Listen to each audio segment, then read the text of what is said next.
namni keenya bahee qotachuu hin danda'u. Bahee qotachuu hin danda'u. Abbuma fedhetti akka fedhetti ajjeesa. Viidiyooleen eeggata uumama taasisu kun bar wanti xiqqoodha. Har'a Oromiyaa keessattuu wanni hundi irra caalatti Oromiyaa irratti mul'ifatamee dalagaa beekta. Fakkeenya qamadii nama malee muslimiin Oromiyaa malee imaammanni qamadii dirqisiisanii qonnaan bulaa irraa fuudhu Oromiyaa malee jiru. Kana ajjeesu kunoo nama tokko yoo taataaqii tokko waa kafaluu hin ureen mashaan ijanii mataa keessa dheera. Ni jeesa akkuma agartan kanatti. Kabiraa ka biyya miidhaa jiru waan koriidoor jadiitiin deeman kana. Magaalaa xixiqqoo Nibraa lama qabdu irratti daakanii magaalaa hunda dararu. So galantu what is the mission for these people? Opinion dur abaru sun baru fayya qabdi. Opinion dur abaru wayyaane to ergata maa ergamtani jecha tureemi. Amma jara amma kana shaytaana ergatu. Kadura wayyaane to ergata jara amma ngore jirtu kan shaytaana ergatu jira malee they are so destructive. Kanaaf haalli kun tokko uummata keenya kasaaraa diinagdeetii fi humna namaa hamaa keessa galchaa jira.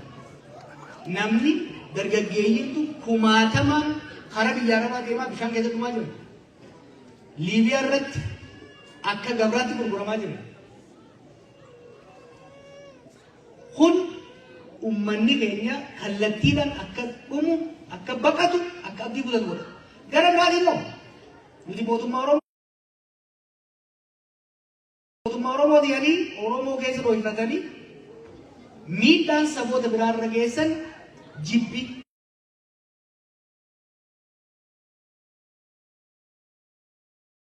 Ilaalchi farra Oromoo akka babal'atu carraa banaa jira jechuudha. Kanaaf haalli kun kana caalaa itti fufuu hin qabu, itti fufuu illee hin danda'u. Kana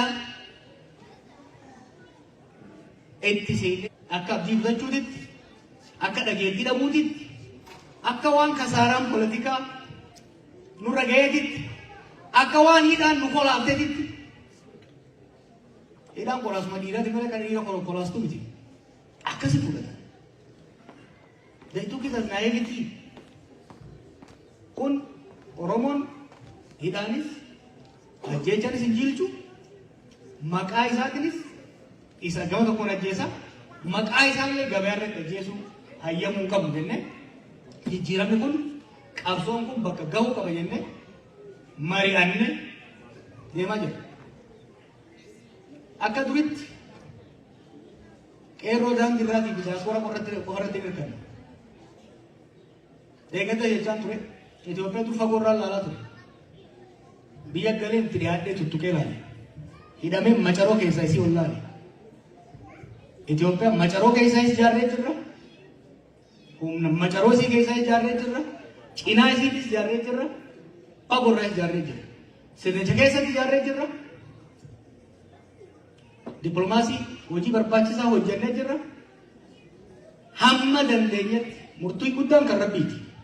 Rabbii gaditti garuu salphina uummanni keenya keessa kufee jiru kana gadadoof caba uummanni keenya keessa galee jiru kana yeroo gabaabaatti ollaanuudhaaf yeroo gabaabaatti karatti galchine uummanni keenya kabaja maqaa isaa malu qe'ee isaa irratti nagaa akka argatu ollaa isaa irratti wal kabajee mirga walii kabajee dantaasii ofii eegsifatee ka ormaa eegsise Oromiyaa irratti ifiin bulchee sadarkaa Itoophiyaatti uummattoota biraatiin wal kabajaaf wal jaalalaan wal naadhaan sirna federaalawaa dimokiraatawaa haqa uummattoota hundaa eegsisu biyyoota ollaa wajjin nagaan jiraatu ijaaruudhaaf martifannee sakkii keenya jabaafannee kaanee jirra. Deeggarsi keessan kan yeroo maraa nu biraa nafin hin jaa galatooma.